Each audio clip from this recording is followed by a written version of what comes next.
In this video, I'm going to explain what metabolic adaptation is, the science behind metabolic adaptation, and why your metabolism slows down after you start dieting for a while and completely hit a plateau.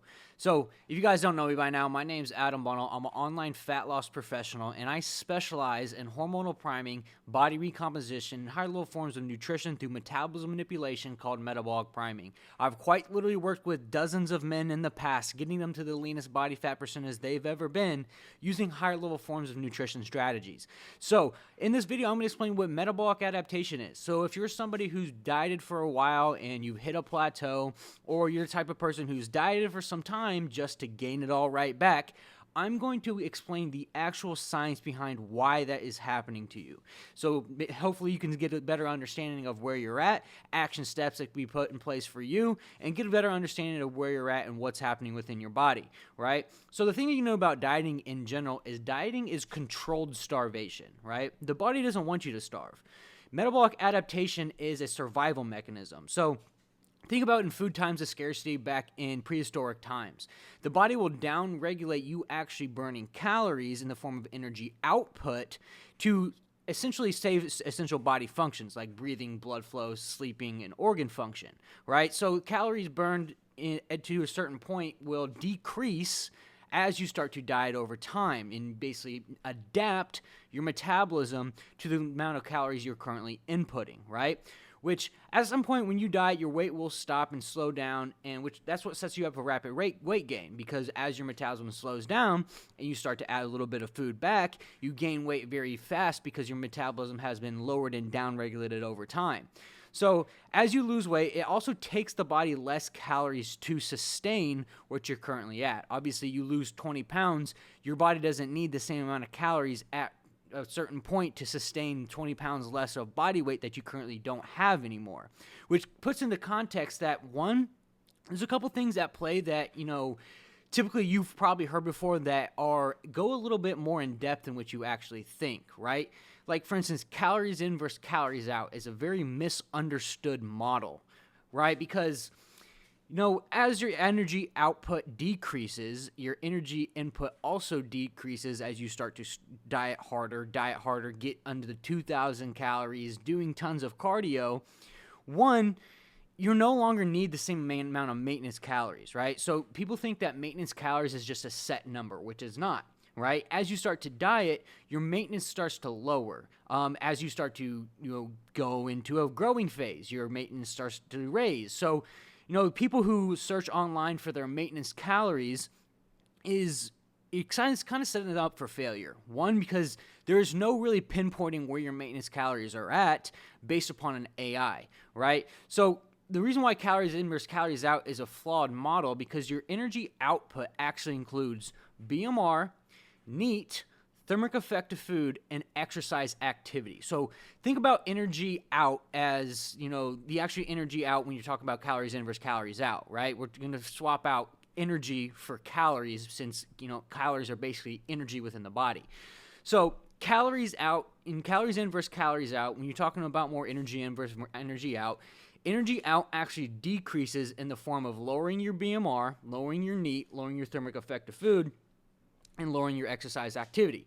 So what is BMR? So BMR actually makes up 60% of your entire metabolism, your basal metabolic rate, which is sleeping, organ function, breathing. So as you start to diet and start to get lower in calories, your body will automatically put itself into more of a starvation mode to down-regulate to essential body functions, making sure that we have enough calories to support essential body functions, which 60% of your entire metabolism, being the basal metabolic rate, plays a big factor when you start to down-regulate everything in general, right?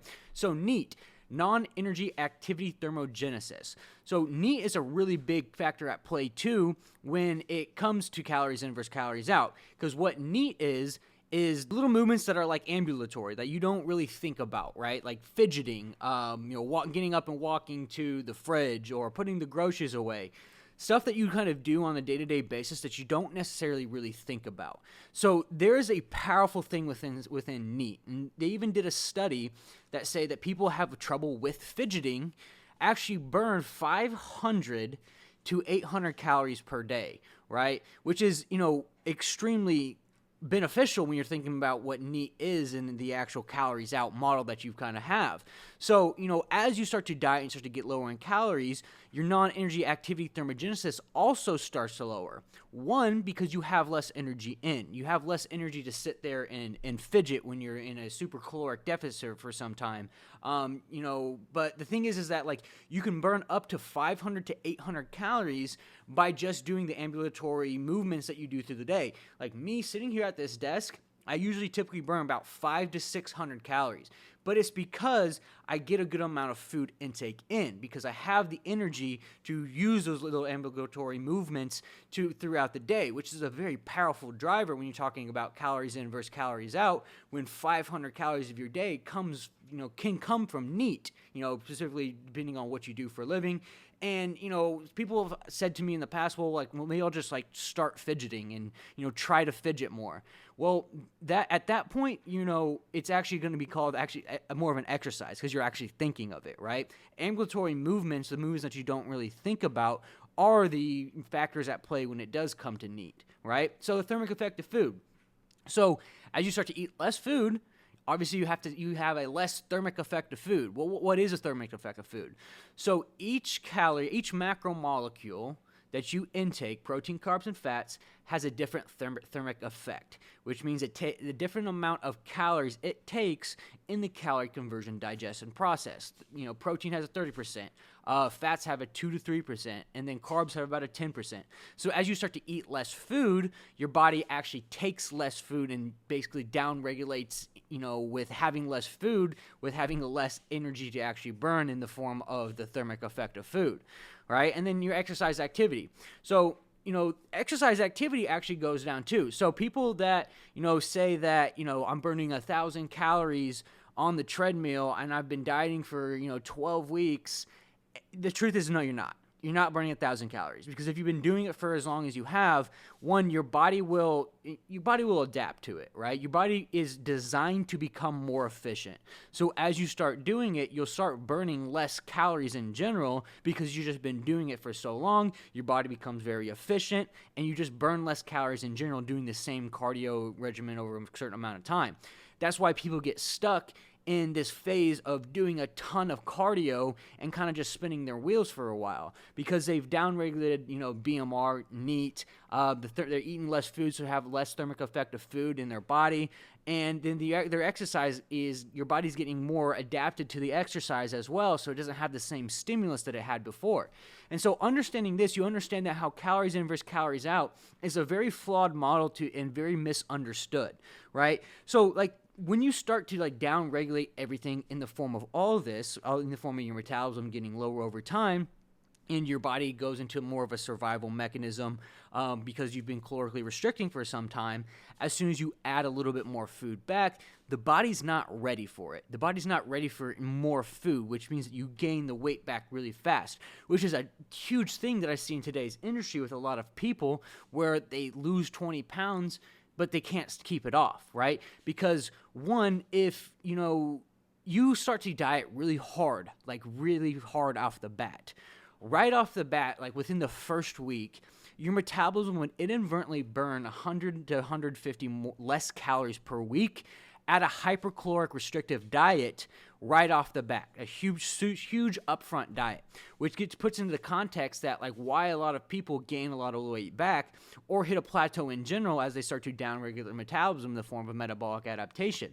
So the reason why a bunch of people gain the weight back in general as well is because as you start to diet, certain hormones at play come to service, like leptin, which is the satiety hormone in your brain, which means that as you start to diet, the satiety hormone in your brain starts to lower, and then ghrelin starts to rise, which is the hunger hormone within your body, which just tells you that you're hungry, right? So as you start to diet over a severe amount of time and you get to the point where your metabolism starts to lower, you're in starvation mode, then one, you get less satiated with food, you get more hungry because the hunger hormone ghrelin raises, and that's where you put yourself into a hole of having a low BMR, having hormones that are way out of whack, and that's why you just gain the weight back. You've never really been able to keep it off in general, right?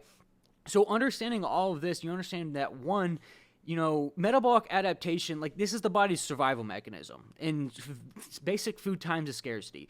The thing is, the body doesn't want you to lose weight. The body is an organism that is 10 times smarter than you will ever be. So if it thinks that it's starting to starve, which dieting in general, what it is controlled starving, it'll start to downregulate the BMR, downregulate NEAT, downregulate thermic effect of food from eating less food, and you start to actually adapt to the amount of exercise that you're currently doing, which doesn't have the same stimulus and the same effect, which means that, one, it takes less calories to sustain those four because you've downregulated them. So calories in versus calories out is super flawed when it comes in the perspective of understanding that your body adapts over time to exercise. You're understanding that your body adapts over time to the food that you're eating and downregulates the thermic effect of food, and the calories that you're eating currently, are going towards 60% of your metabolism being BMR, making sure that we have enough energy for essential body functions to stand upright, to live, right? So understanding this, you understand that why you're hitting a plateau is because metabolic adaptation is the reason why your metabolism starts to lower over time. Well, how do we fix this, right? Which is something I specifically specialize. Metabolic priming. Right? Metabolic priming is a process of metabolism manipulation to gradually get your metabolism higher, gradually get your BMR higher, gradually get your NEAT higher, and gradually fix the overall exercise you've been doing to where it has more of a stimulus, right? And even the thermic effect of food being the certain macronutrients that we have in place. Like for my clients, they all have a specific macronutrient profile that is designed for them based upon the thermic effect of food, right? And if you've watched some of my testimonials, you've watched some of my client transformations, my clients are quite literally up thousands of calories and down a crap ton of weight, right? Which people don't believe me when I say it, but there's many, many, many transformations on my profile, on my YouTube, of guys that are up thousands of calories and down in weight. Because once you understand metabolic adaptation, how your body works in the form of BMR, NEAT, thermic effect of food, and exercise activity, you can therefore manipulate your metabolism. And that is what metabolic priming is, which I have a full breakdown entirely of what a metabolic adaptation is. My full metabolic priming masterclass is going to be linked below for you guys to understand a little bit more fully what metabolic priming is, because that would be an entire new video that would have to explain more in depth and detail. But that video currently has 220,000 views. So go check it out. It is an all-in-depth tutorial about metabolic priming. But the purpose of this short video today is I wanted to explain what metabolic adaptation is, so you understand why you're stuck, where you're at, and what you can do to fix it, right? So if you guys like this video, like, comment, and subscribe. We're posting new videos every single day. And you can go check out my free metabolic priming course down below, client transformations down below. But I'll see you guys next time, and stay safe and keep dieting.